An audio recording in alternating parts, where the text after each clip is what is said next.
Welcome to the school committee meeting of Tuesday, October 15th. Could we please stand for the Pledge of Allegiance? I pledge allegiance to the flag of the United States of America and to the republic for which it stands, one nation, under God, indivisible, with liberty and justice for all.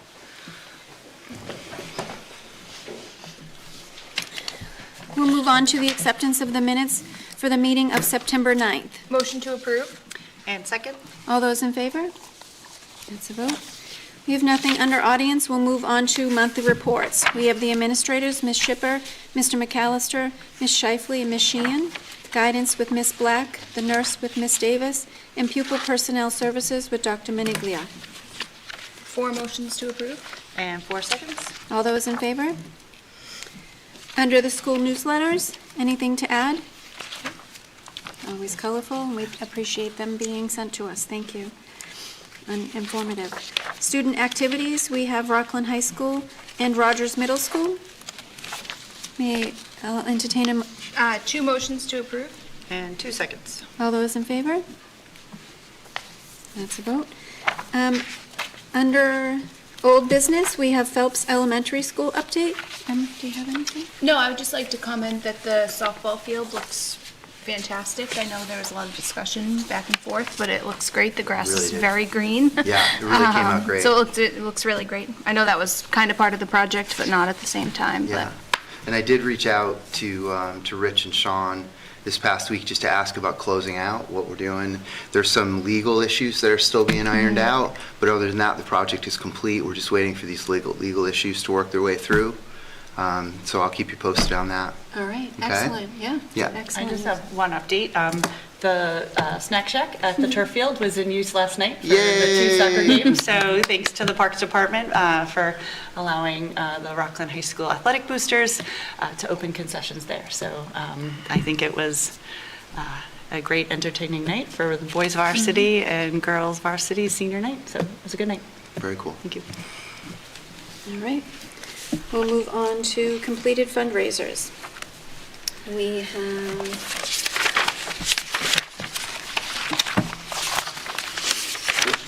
class advisors, shirts for the pep rally for the class of 2025, 26, 27, and 28.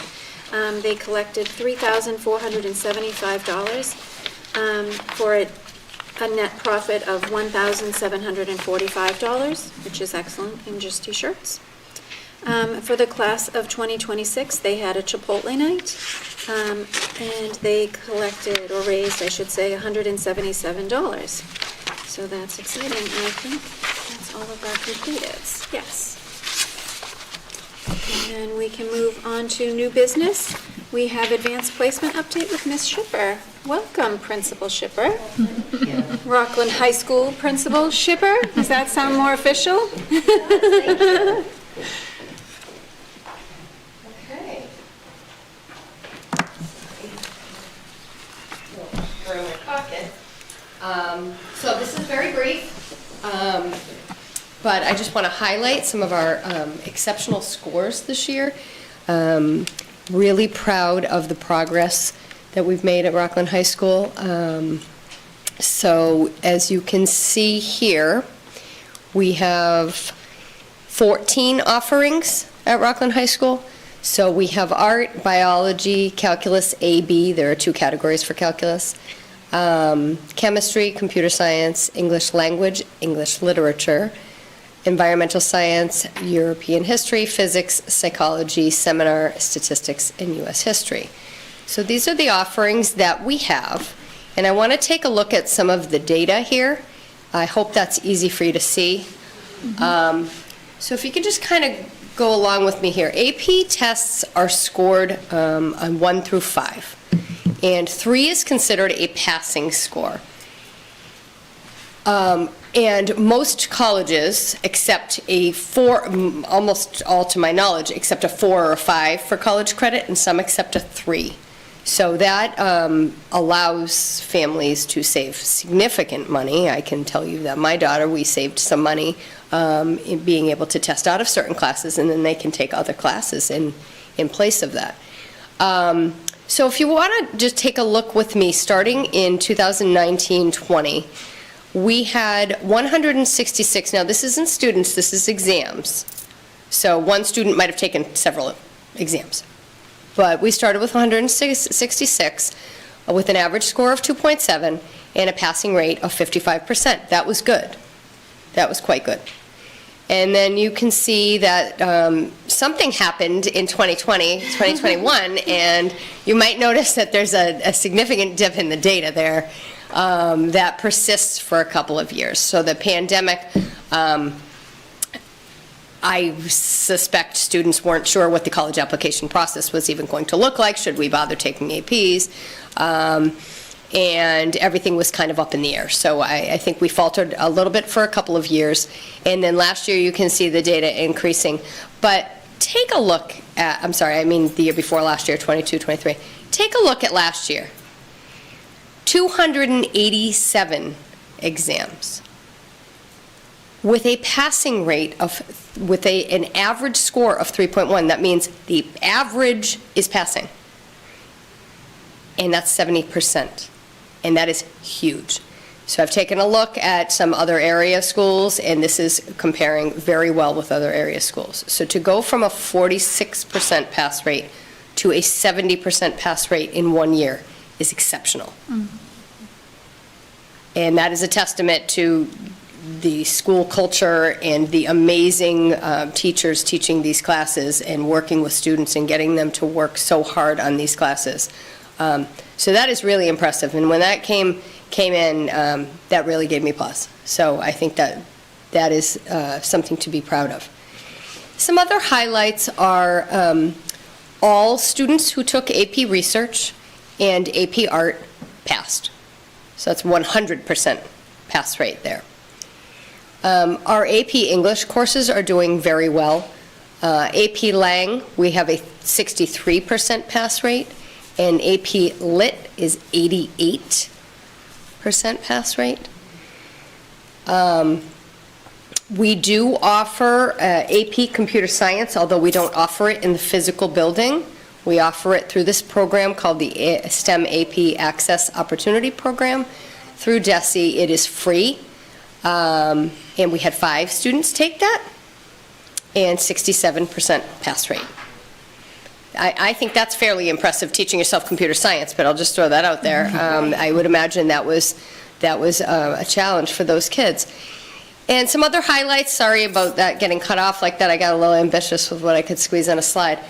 Environmental science, 80%. Psychology, 72.5%, and U.S. history, 85.2%. So, I mean, these are really incredible results.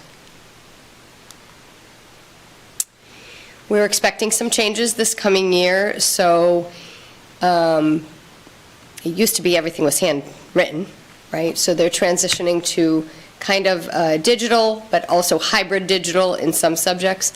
So for fully digital exams, that's all online, both AP Lit and Lang, Environmental Science, European History, AP Psych, and History, all completely done online.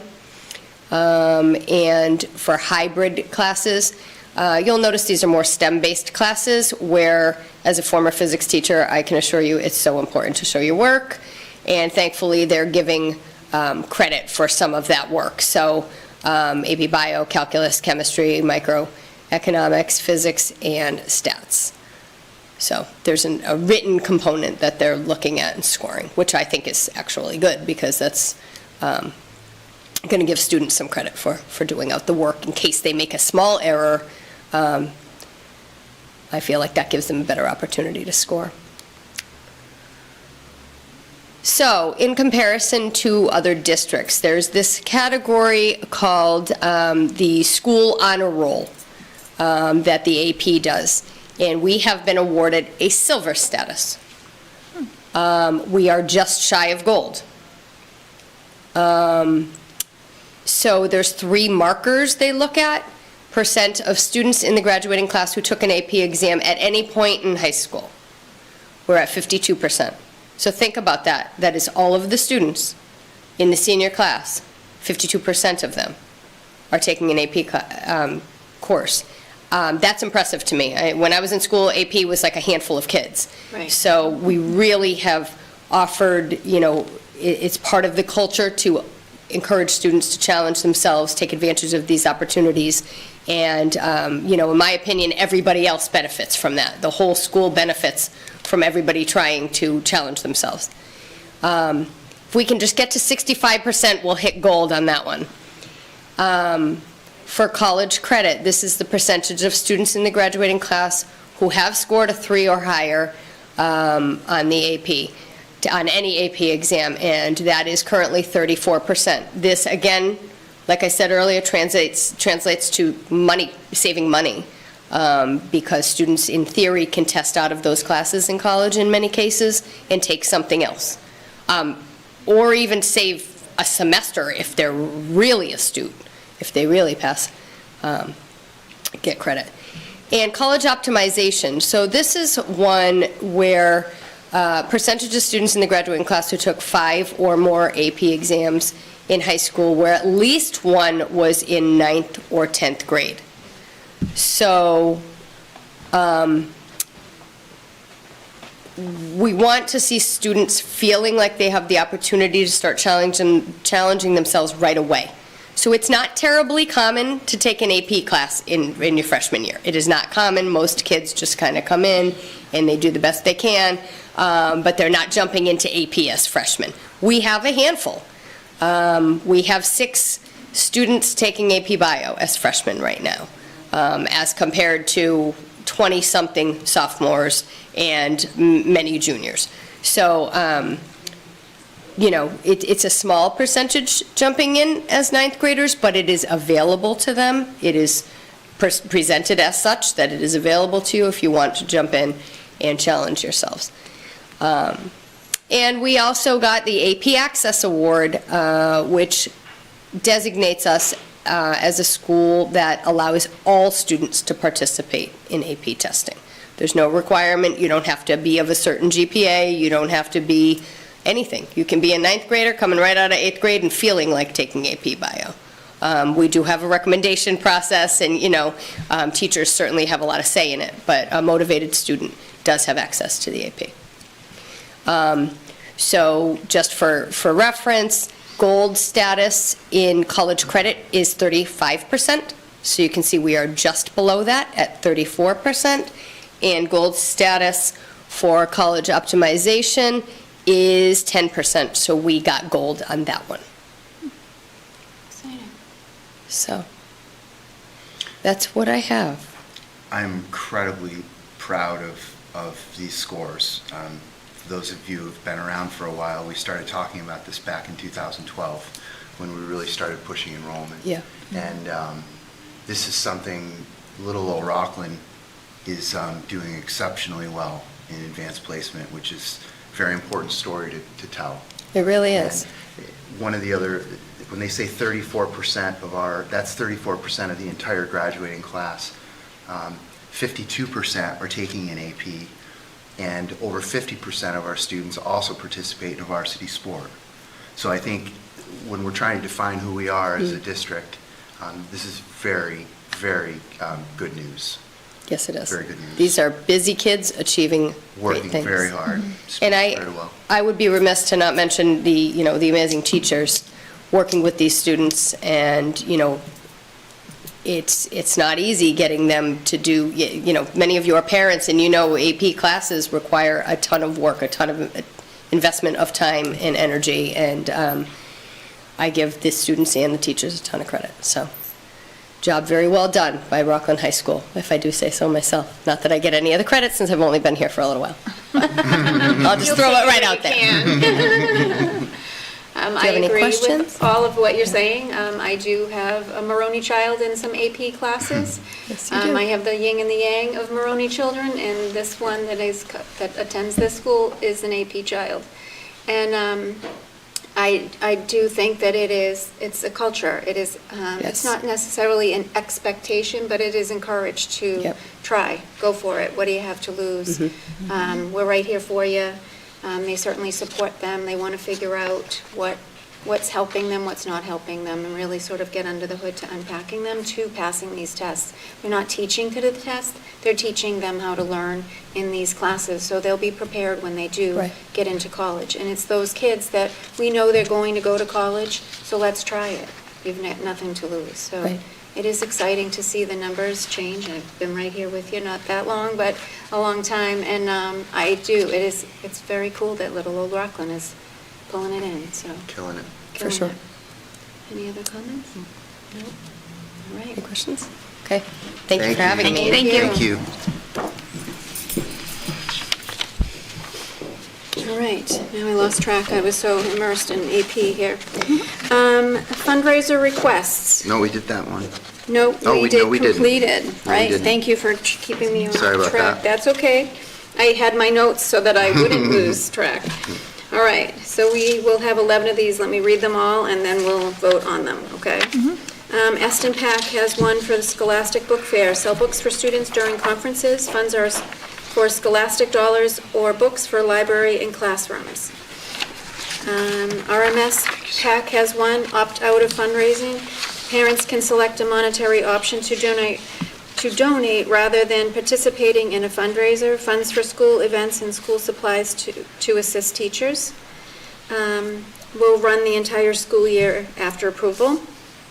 4 for the RMS Student Council. The Turkey Trot Canned Good Donation Drive, in addition to collecting specific goods for RFP, would like the opportunity for donations to be accepted as gift cards as well. They're going to do a Shake Your Tail Feather. Students will purchase feathers to pin on a staff member. Most value in feathers will win. Funds will go towards council activities and materials needed. Rockland Bulldog Chromebook cases, selling customized Rockland Bulldog cases for Chromebooks issued by RPS funds. RPS. Funds will go towards council activities and materials needed.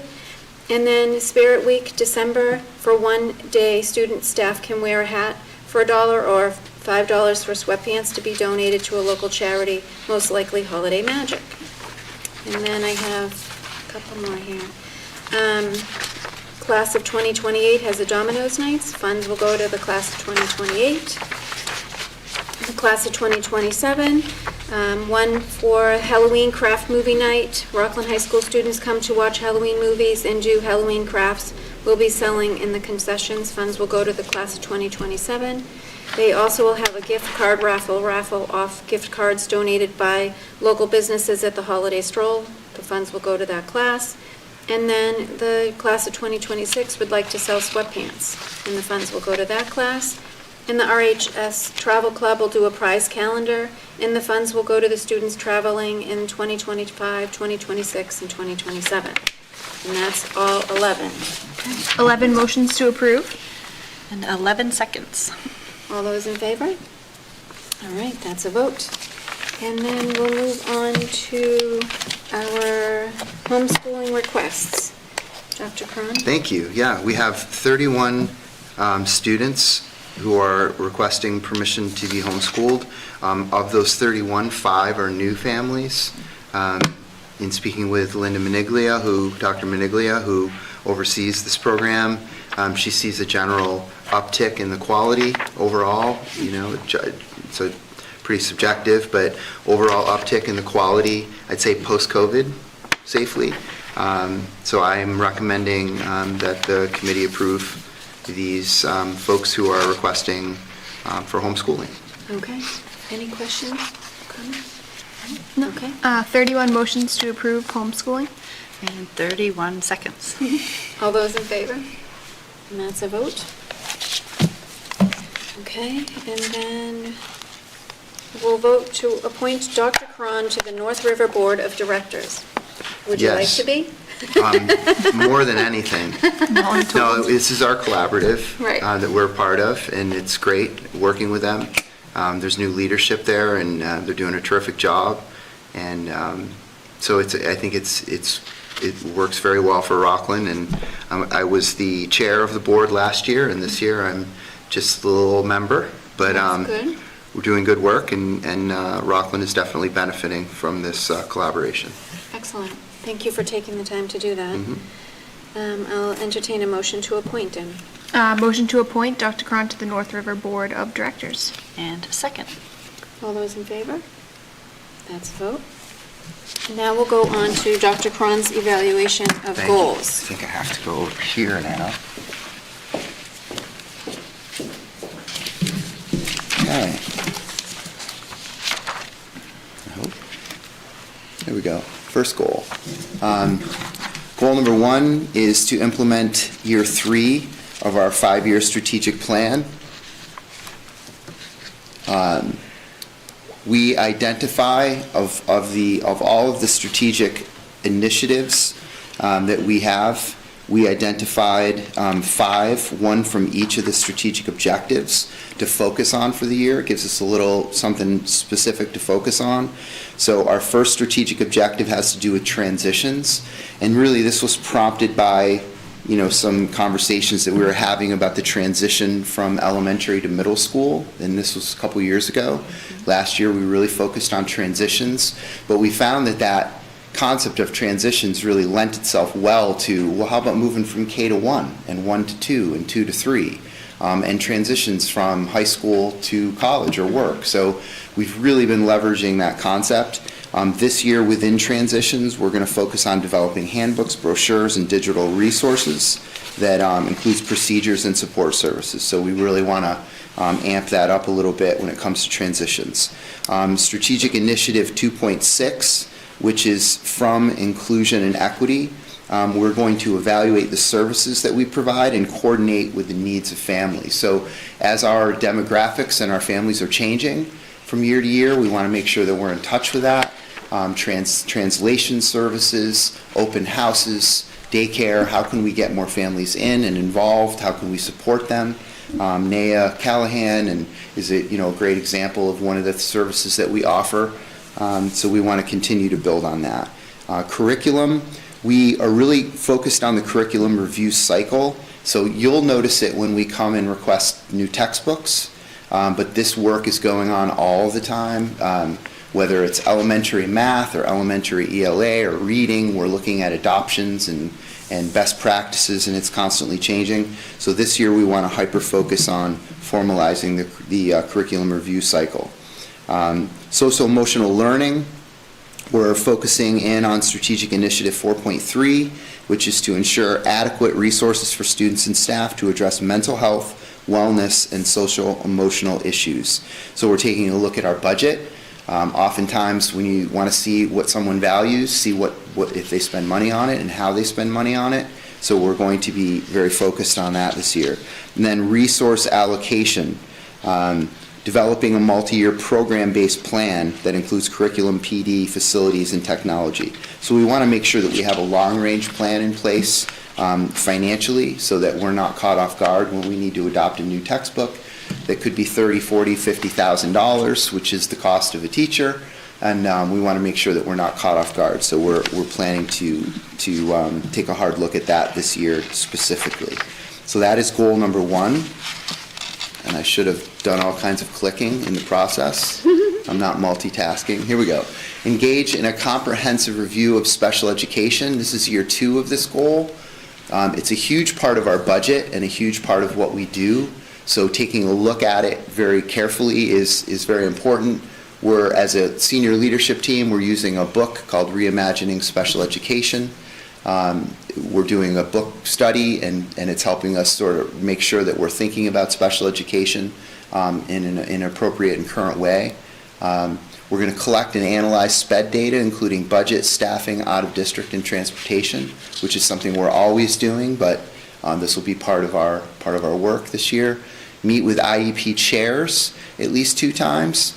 That is really trying to calibrate and govern what is and what is not an IEP, right? Being sure that we're deploying our services efficiently and legally, so that we're doing it by law, but also for every dollar we spend here, we can't spend it here. So we want to make sure that we're really thinking about how we're using these services and meeting the needs of kids. So the IEP chairs are really the gatekeepers at all buildings. So we have that system in place now as of last year. It's really helping us coordinate and define what is and what is not an IEP. And also to help families with the concept that there may be an on-ramp to special education, but there should also be an off-ramp in some cases. If a student's skills or they've developed strategies and they're working, then they may not need the IEP anymore. And that's true with some disabilities, and in others, they don't go away. So you just continue to help the student, but just making sure that parents are aware that, an IEP may not be a forever thing, and just trying to help people understand that. And then meeting with the Special Education Parent Advisory Council, and just for those of you who are out there, if your child does have an IEP and you have a passion for this, we are looking for members of the Special Education Parent Advisory Council. It's not an easy group to assemble, and Dr. Maniglia is looking for people who are interested. So if you're out there and you're interested, please reach out to me or to Dr. Maniglia, because we would like your input very much. Goal number 3 is really one that I'm very passionate about, and it has to do with communication. I think we do a very good job of communicating in this district, but we want to continue to get better at it. So one of the things that I learned last year going through the budget shortfall process was, basically I had to say to every building leader, cut this amount of money from your budget. And that, you think about it as an exercise, that's incredibly challenging. Who can you live without? What can you live without? Because there aren't a bunch of people just sitting around. Everybody's busy and everybody's engaged. And what I found was it became this building, this building, this building. It was all very silo-like. One of the things that I want to happen is for each of the building leaders to know a little bit more about each building. I want the high school to understand the role of the early childhood center, and especially preschool and early intervention. We have 3-year-olds there. Well, they're going to be at the high school before you know it, and I want them to know a little bit more about one another. Now, learning walks are generally, historically target instructional practice and things like student engagement. So teachers or administrators will walk around and they'll observe classes and then have conversations. These learning walks, for me, are a little more cultural. I want the principals and the senior leadership team to get into each building a little bit more, to walk around, to talk. So we held our first one last week or week before, I can't remember because I'm bad with timelines, but we went to the early childhood center, and we went to the high school, and we spent an hour and a half at the high school walking around. We went to every corner of the building. We were in and out of a few classes, and it was a great experience, a great start. So looking forward to that.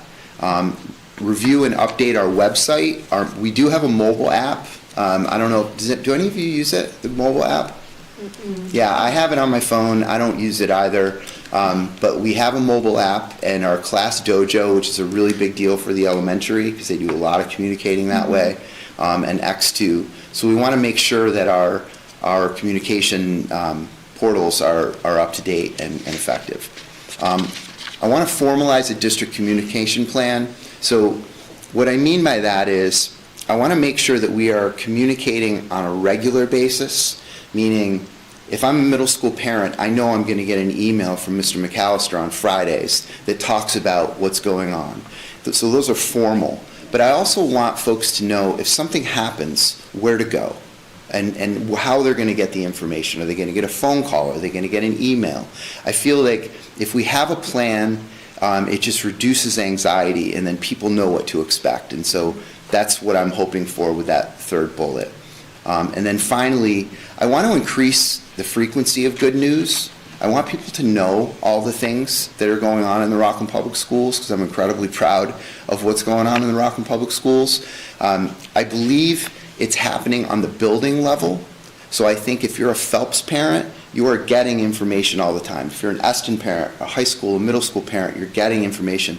But I'm not sure that the general public, they need to hear about these AP scores. Mm-hmm. This is a big deal. There's some really good things happening here, and if we don't tell them, then it's almost like it doesn't happen in many cases. So I wanted to make sure that I think it's administration's job to communicate, and so this goal is one that I'm really excited about. I think we do a good job, but I think we can do an even better job. And then finally, our inclusive and equitable culture. This is year two of a 2-year goal, and we're going to continue to promote our third core value, which is inclusion. We are going to continue to promote our strategic initiative, which is inclusion and equity, to promote our policies and procedures for an inclusive climate.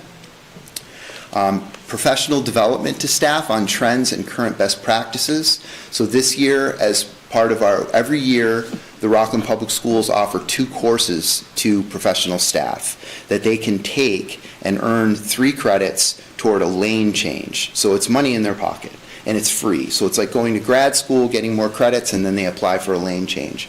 So half of the coursework that we're providing this year has to do with equity and best practices to help to meet this goal.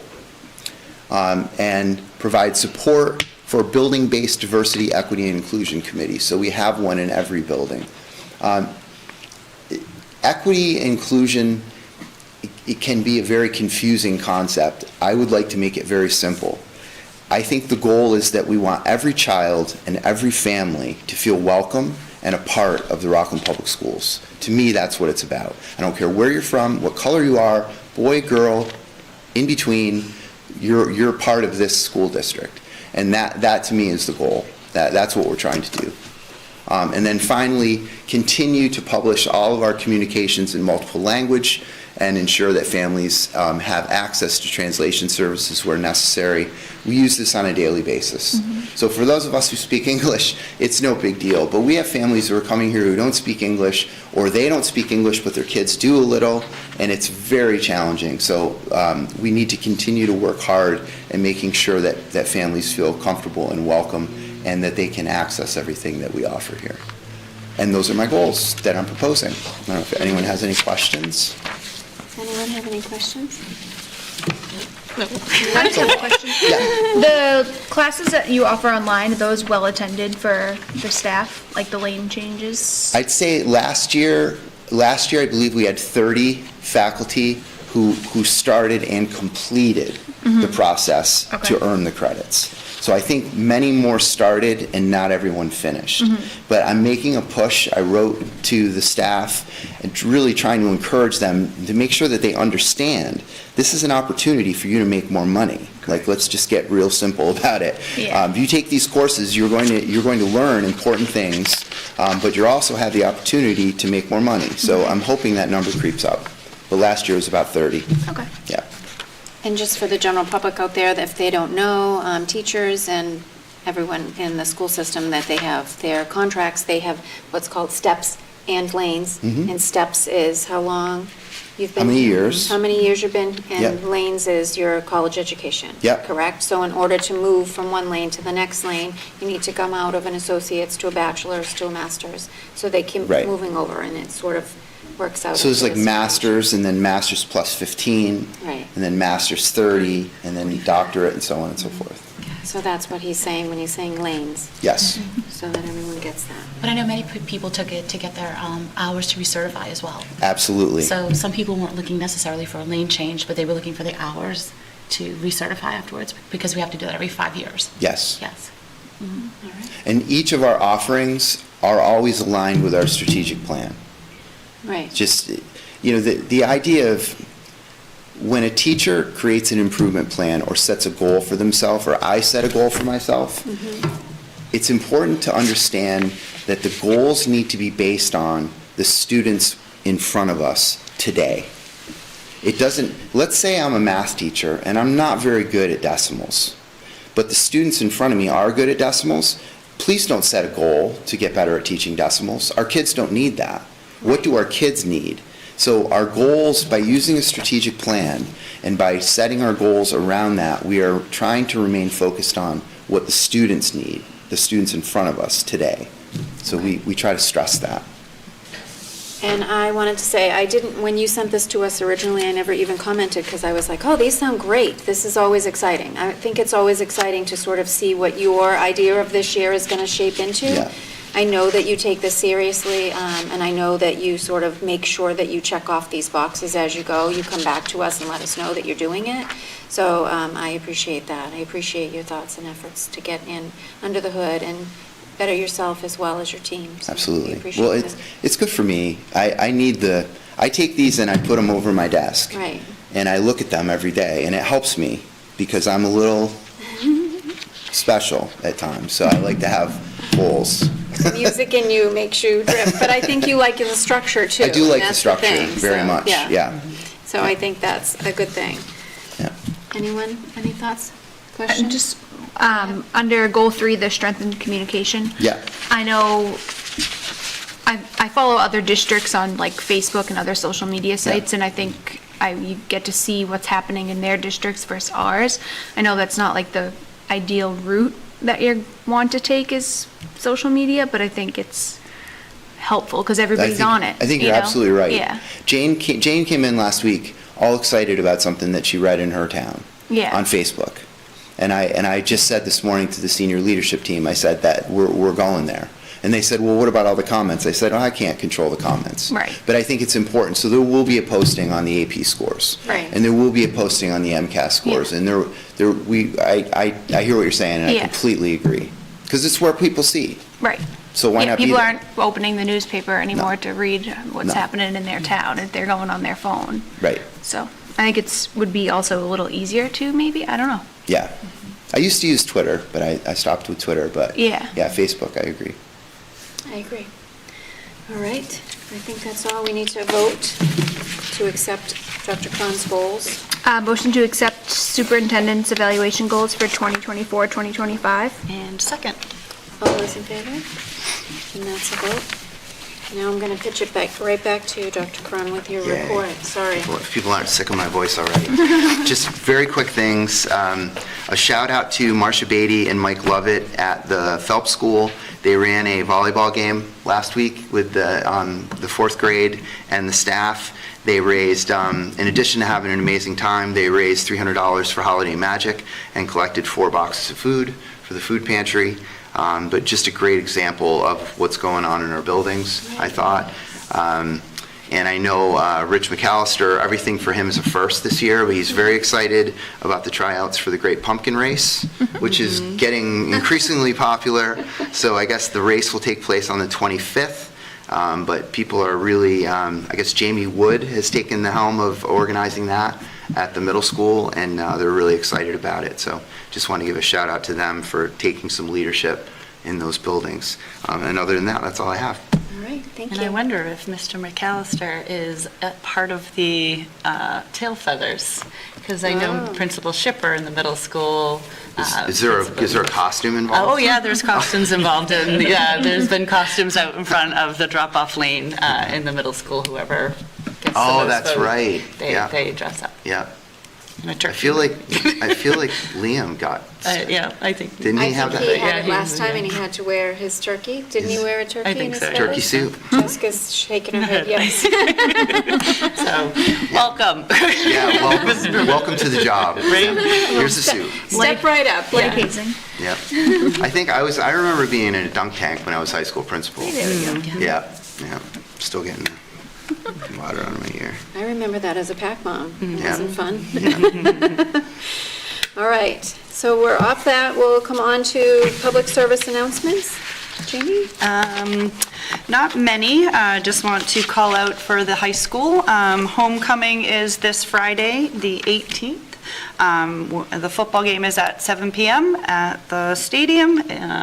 Come root on your Bulldogs and buy some concessions and just cheer everybody on. And I hope everyone who is going to the dance on Saturday has a good and safe time and be smart.